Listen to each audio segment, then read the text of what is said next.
നമസ്കാരം, നേർക്കാഴ്ചയിലേക്ക് സ്വാഗതം. നമ്മൾ കേരളീയർ പടുവിഡ്ഢികളാണ്, ഇല്ലെങ്കിൽ നമ്മളെ രാഷ്ട്രീയക്കാർ എങ്ങനെയാണ് വിഡ്ഢികളാക്കുന്നത് എന്ന് അറിയാൻ വേണ്ടിയിട്ട് ചെറിയൊരു വീഡിയോ കണ്ടാൽ മതി. അപ്പോൾ കാണാം. കേരളത്തിൽ ബദ്ധവൈരികളായ കോൺഗ്രസും CPM-ഉം SDPI സ്ഥാനാർത്ഥിയുടെ വിജയത്തിന് വേണ്ടി ഒരുമിച്ച് പ്രവർത്തിക്കുന്ന അപൂർവ കാഴ്ചയാണ് തമിഴ്നാട്ടിൽ കാണാനാകുന്നത്. തിരുവാരൂർ ജില്ലയിലെ നന്നിലം മണ്ഡലത്തിൽ നിന്നാണ് SDPI സംസ്ഥാന പ്രസിഡന്റ് നെല്ലെ മുബാറക് ജനവിധി തേടുന്നത്. ഓരോ സ്വീകരണ കേന്ദ്രത്തിലും മുബാറക്കിനെ സ്വീകരിക്കുന്നതും ആദരിക്കുന്നതും CPM-ന്റെയും കോൺഗ്രസിന്റെയും പ്രവർത്തകരാണ്.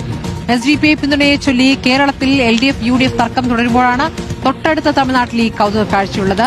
മുൻമന്ത്രിയായ ADMK നേതാവ് ആർ കാമരാജാണ് നെല്ലെ മുബാറക്കിന്റെ എതിരാളി. അപ്പൊ കാര്യങ്ങൾ കൃത്യമായിട്ട് മനസ്സിലായല്ലോ മതേ തറകളെ. നിനക്കൊക്കെ ഇതേ പറഞ്ഞിട്ടുള്ളൂ. നിന്നെ പോലെയുള്ള പടുവിഡ്ഢികൾക്ക് വേണ്ടിയാണ് ഈ രാഷ്ട്രീയ കോമരങ്ങൾ ഉറഞ്ഞു തുള്ളുന്നത്. നിന്നെ പറഞ്ഞു പഠിപ്പിക്കും. ഇവിടെ കേരളത്തിന് പുറത്തോട്ട് പോയി കഴിഞ്ഞാൽ ഇവന്മാരെല്ലാം മച്ചന്മാരാണ്. അതറിയാത്ത കേരളീയരാണ് ഈ കേരളത്തിൻ്റെ വികസനത്തിൻ്റെ ശാപം. അല്ലാതെ രാഷ്ട്രീയക്കാരെ കുറ്റം പറഞ്ഞിട്ട് കാര്യമൊന്നുമില്ല. അവർ ഗെയിം കളിക്കും. അതിൽ കരുക്കളാകാൻ നിൽക്കരുത് എന്ന് മാത്രം.